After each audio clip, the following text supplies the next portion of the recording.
Lucky বেগমের আজকের দিনটা অনেক ব্যস্ততায় কাটবে। ঘরে বাইরে নানা কাজের ফর্দ।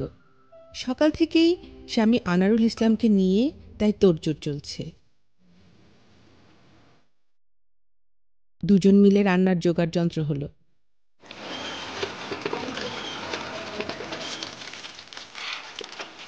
এরই এক ফাঁকে গোসল সেরে নিলেন আনারুল, ছেলেকেও করালেন।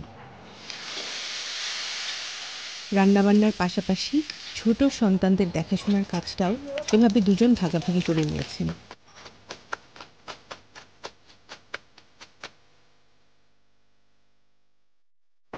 ঘরের অমূল্যায়িত সেবামূলক কাজে স্বামীর এই সহযোগিতাটুকু খুব জরুরি। না হলে আজ পূর্ব চান্দিয়া গ্রামে নারীদের দল উজ্জ্বল উপহারের বৈঠকে যাওয়ার সময় পেতেন না লাকি। সঞ্জয় আমাদের মানে বিপদের বন্ধু, এমনি বোঝা যায় সঞ্জয় আমাদের বিপদের বন্ধু। সঞ্জয় অনেক ধরনের কাজে লাগে। এদের যেমন বললেন যে হলো অসুখ বেসুখ হলে ওখান থেকে নিয়ে আসি খরচ করবো, বা ছেলেমেয়ের হলে লেখাপড়ার মনে কর সমস্যা হলে ওখান থেকে নিয়ে আসি খরচ করবো। আরও গাইবান্ধার ফুলছড়ি উপজেলার কুঞ্চিপাড়া ইউনিয়নে এই নারী দলের যাত্রা শুরু হয় ২০০৬ সালে। তারপর থেকে সদস্যরা অল্প অল্প করে সঞ্চয় করেছেন। একটা পুঁজি দাঁড়ানোর পর বিনিয়োগ করেছেন নানা ব্যবসায়। স্বামী স্ত্রী দুজনই যখন নিজেদের কাজে ব্যস্ত, তখন তাদের শিশুরা সময় কাটায় ধনাপাড়া শিশু দিবা যত্ন কেন্দ্রে। স্থানীয় ৯টি নারী দল আর জনসাধারণের সহায়তায় এই কেন্দ্র প্রতিষ্ঠায় অবদান রেখেছেন লাকি। দুপুরের খাবার সময়টুকু বাদ দিয়ে এখানে সকাল থেকে বিকেল পর্যন্ত আনন্দে কাটে শিশুদের। আর লাকিরা সময় পান নানা আয়মূলক কাজ করার। আমার হলো আগে হলো খড়ের ঘর ছিল, একচালা ঘর ছিল।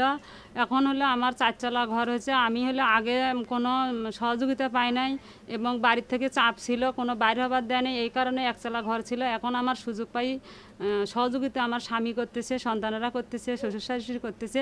এই বলে আমি বাইরে যেতে পারছি। অর্থনৈতিকভাবে আমি সেলাইয়ের কাজ করতেছি বা অন্য অন্য প্রতিষ্ঠানে যাইতেছি, ওখানে সেবা পাতেছি, বা আমাদের প্রতিষ্ঠানের সঞ্চয়ের টাকা থেকে ঋণ নিচ্ছি, ওখান থেকে আমি গরু নিয়ে লালন পালন করতেছি এবং সবজি করতেছি। আমার এখান থেকে অর্থনীতি ধীরে ধীরে পরিবর্তন হতেছে। এভাবে অমূল্যায়িত সেবামূলক কাজ থেকে একটু অবসর পেয়ে লাকি পরিবারের ভাগ্য ফিরিয়েছেন। পাশাপাশি পরিচিতি পেয়েছেন একজন সফল নারী নেত্রী হিসেবে। ২০১৪ সালে উপজেলা প্রশাসন তাকে জয়িতা নির্বাচিত করে।